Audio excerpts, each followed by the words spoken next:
O nome é Simone Aparecida Lopes Garcia, né, nesse momento, mas o meu nome verdadeiro é Simone Aparecida Pereira dos Santos. Em 1975 eu fui sequestrada, né, na cidade de Tanabi, por um senhor chamado Pedro Antônio Garcia, a qual, né, até os 31 anos, ele falava que era meu pai, né? Acreditava que ele morreu, eu tinha 31 anos, então acreditava que ele era meu pai. Eu descobri no início desse ano, em março, né? E eu fiquei muito surpresa, eu não tinha nenhuma noção de que tinha acontecido um fato desse comigo, né? Ele era amigo da família, dos meus pais, né? A esposa dele era prima do meu pai. Então essa esposa dele falece, né? E com 1 mês e 8 dias que ela faleceu, ele saiu, me pegou, falou que ia passear comigo, né? E com um rapaz que ele adotou, né? Que era adotado, de 14 anos, e nunca mais ele voltou. A convivência com ele foi assim um pouco difícil, porque ele casou, acho que uns 2 meses depois ele se casou aqui. Aí ele teve uma filha, né? E eu tenho 5 irmãos, né? Comigo 6. Então ele teve esses filhos, ele não tinha muitas condições financeiras e eu sofria muitos maus tratos por ele e pela minminha madrasta, né? Porque eu achava assim que era normal, porque ele era meu pai, um viúvo, uma pessoa, né? Com poucas condições, mas um viúvo sofrido, né? Então eu achava normal aquilo. Em nenhum momento passou pela minha cabeça de eu não ser filha dele. O que eu desconfiava é que a minha mãe, que ele falava que estava morta, poderia não estar morta. Ele era uma pessoa muito violenta, né, com a minha madrasta, com a gente também. Então ele me contou que ela era uma pessoa que bebia demais. Aí aqui ele quase foi preso porque a minha avó quis também saber, né, da filha dela. Como naquela época não tinha muitos recursos, né, a polícia não tinha recursos, eles falaram que não podiam fazer nada porque ele não tinha corpo, né, não tinha uma evidência para abrir um inquérito. Então foi assim que ele foi se safando de tudo. Aqui em Vitória ele não teve problema algum, né. Tinha-se na minha mente que essa mulher, que ele falava que era minha mãe, a senhora Iraildes, era viva. Assim, na minha mente eu achava que ela poderia estar perdida, porque ele era uma pessoa muito agressiva, entendeu? Então eu achava que ela poderia estar perdida por aí. Então tem 13 anos que ele morreu. Eu assim do nada me deu assim uma vontade de procurar, para saber, né? Então eu liguei para lá, para a polícia de São Paulo, perguntei se tinha algum crime, alguma ficha criminal sobre ele, se tinha alguma coisa que podia, né, me ajudar.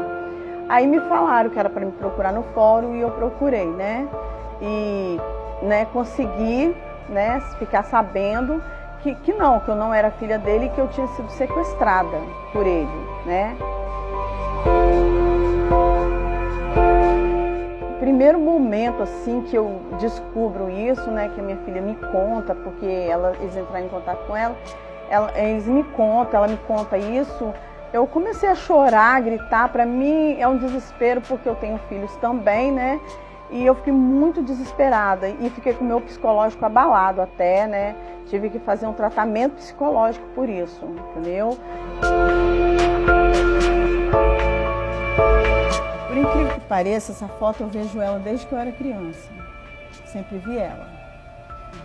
Quando ele veio, ele trouxe essa foto para mostrar para a mãe, né, da minha mãe morta, que ele inventou, né, a esposa dele. Ele trouxe essa foto e mostrou para ela. Eu não tenho ela mais, mas eu sempre tive ela. Então eu tive uma certeza quando eu vi essa foto. Fiquei muito assustada. Né? Até então não acreditava que era verdade o que aconteceu, mas quando eu vi os papéis e vi isso aqui, eu tive certeza, porque essa foto eu vejo desde criança. Vem à minha cabeça assim, que é uma mulher pobre, né, negra, e com uma criança desaparecida, e que a polícia diz que fez o que pôde, mas eu imagino que não foi o suficiente, porque se fosse uma pessoa com mais recurso, talvez tinha achado, porque ele permaneceu em São Paulo alguns dias. E, inclusive, quando ela vai na casa da família dele, ele está na casa comigo, né? Que a irmã dele fala que ele estava lá. Só que no momento a polícia não entra, eles são pessoas, né, que têm uma condição financeira boa naquele momento, e eles não entram na casa, e eu estou lá com ele. Nesse período eu acredito que ela sofreu muito, né? Na procura, porque igual agora, nesse momento, cada minuto que passa para mim é muito importante, porque eu imagino, né, ela pode estar viva hoje, mas amanhã ela pode morrer e eu não conhecer. Então eu imagino que ela sofreu muito, né, porque ela poderia imaginar que 1000 coisas poderiam estar acontecendo comigo e sem a proteção dela ela não poder fazer nada. Ela, inclusive, foi em outra cidade me procurar e ela não tinha muitas condições, então acredito que foi muito sofrimento para ela. Minha mãe relata, né, no relato do Ministério Público, que ela foi põe a lenha, né, e esse rapaz era primo da esposa, ele era primo, a esposa dele era primo do meu pai, era prima do meu pai. Então eles moravam todo mundo junto, né, e ela sai para catar lenha. Quando ela volta, ela já não me vê lá mais e ela procura a polícia para falar que não me encontrou e que, né, eu tinha saído com um rapaz e não tinha voltado. Quando eu fui trazida para cá, né, eu passei a morar com ele e minha madrasta, né, logo ele se casou e fui tendo meus irmãos, né, e ele trouxe um rapaz com ele que a gente não sabia que era filho dele também, né, mas era filho adotado, mas a gente não sabia, que ele nunca falou pra gente que era filho dele. Eu só descobri pelos relatos do Ministério Público. Em Flechal 2, né, passei minha infância lá.